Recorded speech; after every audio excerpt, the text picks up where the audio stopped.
ये सारी बातें हमारे साथ शेयर करने के लिए। आप खबर पर नज़र बनाए रखिएगा, जैसे कोई अपडेट आएगा वो हम आपसे जानेंगे। अब रुख करते हैं सुप्रीम कोर्ट के एक और फैसले का।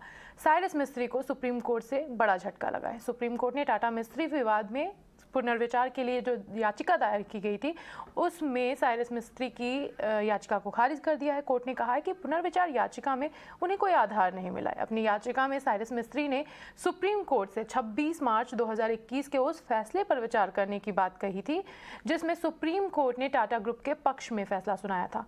सुप्रीम कोर्ट के फैसले पर और डिटेल्स के साथ जुड़ गए हमारे सहयोगी दानिश आनंद। देखिए, सुप्रीम कोर्ट में एक बार फिर से मिस्त्री वर्सेस टाटा का मामला आया था। साइरस मिस्त्री ने सुप्रीम कोर्ट के पिछले साल की जो जजमेंट थी उसको चैलेंज करते हुए एक रिव्यू पिटीशन फाइल करी थी और ये एक स्पेशल सुप्रीम कोर्ट के बेंच ने इस पिटीशन को जंग कर दिया है। यानी कि जिस तरह की राहत मिस्त्री चाहते थे सुप्रीम कोर्ट से, वो राहत उनको बिल्कुल नहीं मिली। एक्चुअली मैं आपको बताना चाहूँगा, साइरस मिस्त्री ने सुप्रीम कोर्ट को पिछले साल के ऑर्डर को चैलेंज करते हुए कोर्ट को अप्रोच किया था और उसमें वो चाहते थे कि सुप्रीम कोर्ट एक बारी फिर से वापस इस याचिका को सुने, लेकिन सीजीआई लेड स्पेशल बेंच ने इसको पूरा जंग कर दिया है। आज की सुनवाई के दौरान जो मिस्त्री की तरफ से आर्ग्यू कर रहे थे काउंसिल्स, उनका ये कहना था कि जो एनसीएलटी का वर्डिक्ट था उसको एनसीएलटी ने बिल्कुल जंग कर दिया था, लेकिन कुछ ऐसी चीज़ें थी जिस पर एनसीएलटी ने पूरी तरह से डिसीजन नहीं लिया था, तो इसलिए वो चाहते थे कि सुप्रीम कोर्ट वापस इस याचिका को सुने, लेकिन सुप्रीम कोर्ट ने इस पिटीशन को जंग कर दिया है। इसके अलावा अब मिस्त्रीज ने सुप्रीम कोर्ट को एक और याचिका उसमें डाली गई थी और उसमें जिस तरह के जो कुछ सर्टेन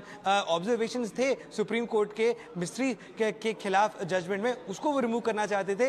इस बात पर मिस्त्रीज को एक तरह से थोड़ी बहुत मोहलत मिली है। सुप्रीम कोर्ट ने एग्री करा है कि वो जो फाइनल जजमेंट आई है उसमें से 2-3 लाइंस को बिल्कुल एडिट करेंगे और जहां तक देखा जाए तो सुप्रीम कोर्ट ने मिस्त्रीज को छोटी मोटी राहत तो बिल्कुल दी है और वो जो राहत मिली है वो पर्टिकुलर जजमेंट में लाइनों में कुछ बदलाव करने को लेकर दी गई हैं। तो एक तरह से देखा जाए तो जहां तक रिव्यू पिटीशन की बात आती है वो सुप्रीम कोर्ट ने जंग कर दी थी, लेकिन जो चेंजेस मिस्त्री चाहते हैं फाइनल जजमेंट में पिछले साल की, उसको सुप्रीम कोर्ट ने एग्री कर दिया है और जब जजमेंट की फाइनल कॉपी अपलोड होगी उसमें हमको जाके पता लगेगा कि सुप्रीम कोर्ट ने क्या कुछ उसमें चेंजेस करे हैं।